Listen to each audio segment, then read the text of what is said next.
علمی ڈائری کے معزز دوستوں کو السلام علیکم۔ دوستوں، یہودیوں سے وہ کیا غلطیاں ہوئی تھی جن کی بنا پر قرآن مجید میں کئی مرتبہ اس قوم پر لعنت بھیجی گئی ہے؟ ان کی تاریخ کیا ہے اور ان کے کون سے ایسے افعال ہیں جن کی وجہ سے انہیں آج تک برے الفاظ سے جانا جاتا ہے؟ اور اس کے علاوہ کہ یہودیوں کا دجال سے کیا تعلق ہے اور یہ لوگ اس فتنے کے منتظر کیوں ہیں؟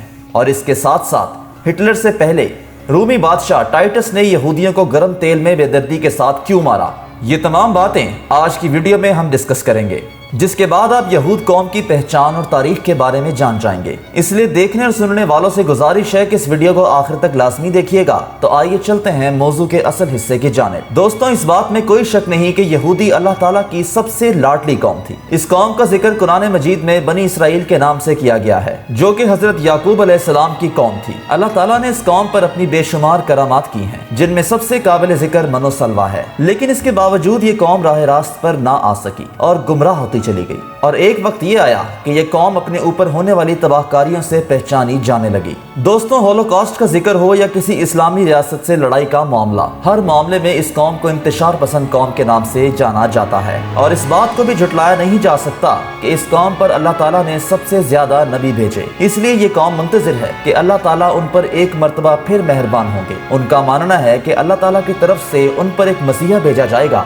جو ان کو سیدھی راہ پر لے آئے گا اور ان کی پہچان بنائے گا۔ تاریخی روایات کے مطابق اللہ تعالیٰ نے اب اس قوم کو سب سے زیادہ عذاب کا حقدار قرار دیا ہے، چونکہ اس قوم نے قرآن مجید کی آیات کو جھٹلایا اور اس کے ساتھ ساتھ حضرت موسیٰ علیہ السلام کو یہ چیلنج دیا کہ ہم تب تک آپ کے اللہ پر ایمان نہیں لائیں گے جب تک ہم انہیں اپنی آنکھوں سے نہ دیکھ لیں۔ اس قوم نے اللہ تعالیٰ کو کئی مرتبہ آزمانے کی کوشش کی۔ تاریخ میں ذکر ہے کہ عرب کے ایک علاقے میں یہودیوں کے 12 قبیلے آباد تھے۔ ان کی جانب جب اللہ کے نبی بھیجے گئے تو انہوں نے کہا کہ ہم تب تک ایمان نہ لائیں گے جب تک ہمارے قبیلوں کے لیے پانی کا بندوبست نہ ہو جائے۔ اللہ تعالیٰ کی کرنی ایسی ہوئی کہ ان 12 قبیلوں کے لیے الگ الگ پانی کا چشمہ پھوٹ پڑا اور پانی کی قلت ختم ہو گئی، لیکن یہ لوگ پھر بھی باز نہ آئے اور مسلمانوں کو اپنا سب سے بڑا دشمن سمجھتے رہے، اور آج تک ایسا ہی ہو رہا ہے۔ یہ لوگ آج بھی مسلمانوں کو اپنا سب سے بڑا دشمن تصور کرتے ہیں، اور اس کی مثال یروشلم سے لی جا سکتی ہے، جہاں یہودیوں کی طرف سے مسلمانوں کو بے پناہ تکالیف دی جا رہی ہیں۔ سوال یہ ہے کہ آخر اس قوم کو مسلمانوں سے اتنی نفرت کیوں ہے؟ تو ہم آپ کو بتاتے ہیں کہ حضرت محمد صلی اللہ علیہ وآلہ وسلم کی آمد سے قبل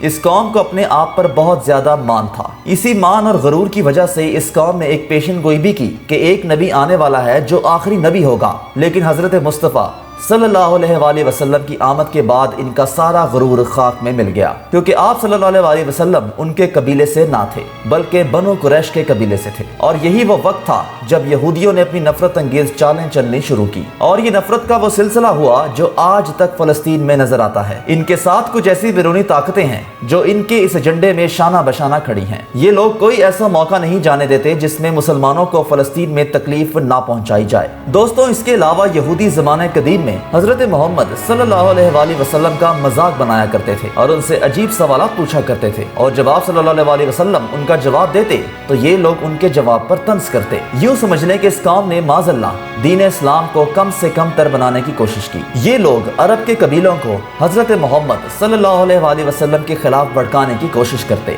ان کا مقصد محض یہ تھا کہ تمام لوگ اسلام کے خلاف ہو جائیں، لیکن ایسا نہ ہو سکا۔ پھر بھی اس قوم نے ہمت نہیں ہاری اور آپ صلی اللہ علیہ وآلہ وسلم کے خلاف سازشیں کرتے رہے۔ دوستوں، حضور اکرم صلی اللہ علیہ وآلہ وسلم نے فتح مکہ کے بعد ان کی سازشوں کو پسے پشت ڈال کر اس قوم کو اپنی پناہ میں لے لیا، لیکن یہ احسان فراموش لوگ سازشوں پر سازشیں کرتے رہے۔ پھر اللہ تعالیٰ نے حضور اکرم صلی اللہ علیہ وآلہ وسلم کو حضرت جبرائیل علیہ السلام کے ذریعے یہودیوں کا اصل چہرہ دکھایا۔ اللہ تعالیٰ نے قرآن مجید میں ہی نہیں بلکہ باقی آسمانی کتابوں اور صحیفوں میں بھی اس قوم پر لعنت کی ہے، یہاں تک کہ الہامی کتاب زبور میں اس قوم کو سخت عذاب کی وعید سنائی گئی ہے۔ دوستو، یہ یہودی ہی تھے جنہوں نے حضرت عیسیٰ علیہ السلام کو مصلوب کرنے کی کوشش کی، لیکن یہ کرنے کے بعد یہ لوگ زیادہ دیر خوش نہ رہ سکے، کیونکہ 70 سال بعد اللہ تعالیٰ نے رومی بادشاہ ٹائٹس کی صورت میں ان پر عذاب نازل کیا۔ ٹائٹس نے اس قوم پر ظلم و ستم کے وہ پہاڑ گرائے کہ یہ قوم اپنی مخصوص جگہ کو چھوڑ کر بھاگنے پر مجبور ہو گئی۔ ٹائٹس نے کروڑوں یہودیوں کو گرم تیل میں ڈال کر ایسے قتل قتل کیا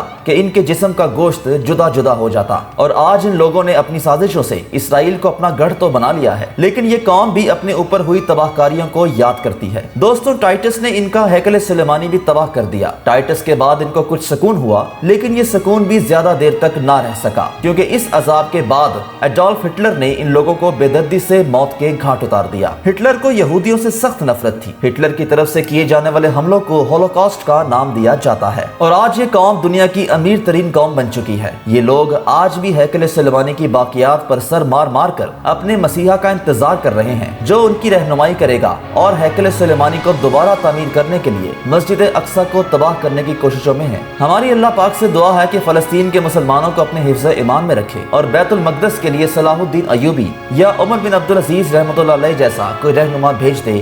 آمین ثم آمین۔ تو دوستو، امید ہے کہ آپ کو آج کی ویڈیو بے حد پسند آئی ہوگی۔ پسند آنے کی صورت میں اسے لائک کیجئے اور دوستوں کے ساتھ شیئر ضرور کیجئے گا۔ اگلی ویڈیو کے ساتھ انشاءاللہ جلد حاضر ہوں گے، تب تک کے لیے اللہ حافظ۔